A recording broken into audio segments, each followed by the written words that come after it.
প্রধান উপদেষ্টার ভাষণে জাতির প্রত্যাশা পূরণ হয়নি বলতেছেন বিএনপি নেতা সালাউদ্দিন আহমেদ। আসলে কোনোদিনও জাতির প্রত্যাশা পূরণ হবে না আল্লাহর প্রতি বিশ্বাস এবং তাওয়াক্কুল না রাখলে। এখন প্রশ্ন হচ্ছে, এই যে সালাউদ্দিনকে বিএনপির নেতাকর্মীরা বা যারা হোক যে মূল দায়িত্বের মধ্যে এখন পর্যন্ত মাইকে নিয়ে আসছে, তাদের উদ্দেশ্যে আসলে একটু কথা বলা লাগে। প্রিয় দর্শক, আপনারা যারা স্ক্রিনে ভিডিওটি দেখছেন তাদের উদ্দেশ্যে বলি, আচ্ছা বলুন তো, এই সালাউদ্দিন আহমেদ দুর্দিনে, যার মানে তার দলের দুর্দিনে সে যে ভারতে গ্রেফতার ছিল, তার যে ভিডিও ফুটেজ গুলো আপনারা দেখতেছেন, ওই প্রত্যাশাটা আসলে কেমন ভাবে আপনারা উপলব্ধি করতেছেন? আর যে জাতির কথা সে বলতেছে যে প্রধান উপদেষ্টার ভাষণে জাতির প্রত্যাশা পূরণ হয়নি, সেই জাতিটা আসলে মূলত কারা? বাঙালি।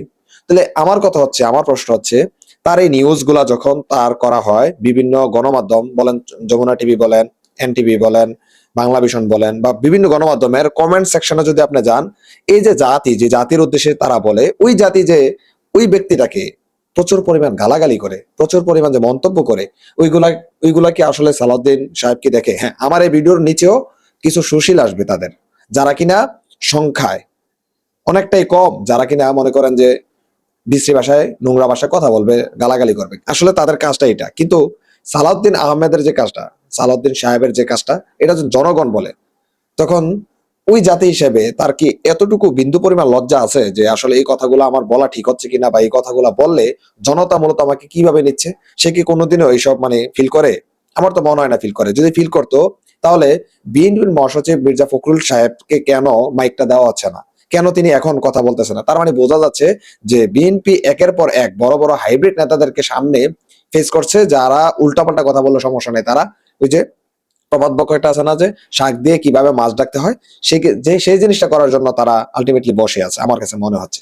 এই যে তার বক্তব্য, এই যে প্রত্যাশা, এই যে জনগণের কথা দোহাই দিচ্ছে, এখন জনগণ মূলত কারা? আমরাই তো, আমরা যারা আছি, বা অন্যান্য দলের যারা আছে, বা সাধারণ সর্বোপরি যে মানুষগুলা, তারা কি বলতেছে আপনারা এই কমেন্ট সেকশন গুলাতে দেখতে পারবেন। আর যদি মনে করেন যে না, সকল কমেন্টস গুলা জামাত ইসলাম বা অন্যান্য দলের তারা বলতেছে, তার মানে বোঝা যাচ্ছে যে শক্তিশালী দল কোনটা? বাংলাদেশ জামাত ইসলাম। আপনারা তো বলেন যে সবচেয়ে বড় দল বিএনপি, তাহলে বিএনপির এত বড় দলে বিএনপির নেতাদের মন্তব্য কেন এত নিকটে থাকবে, এত বেশি থাকবে, এত বাজে মন্তব্য কেন থাকবে? এটা তো প্রশ্ন আসতে পারে আপনাদের কাছে। প্রিয় দর্শক, আজকে এই পর্যন্ত বলার কারণ হচ্ছে যে সালাউদ্দিন আহমেদ যে কথাটা বলছে, আপনারা তার সাথে একমত কিনা অবশ্যই কমেন্ট সেকশনে বলবেন।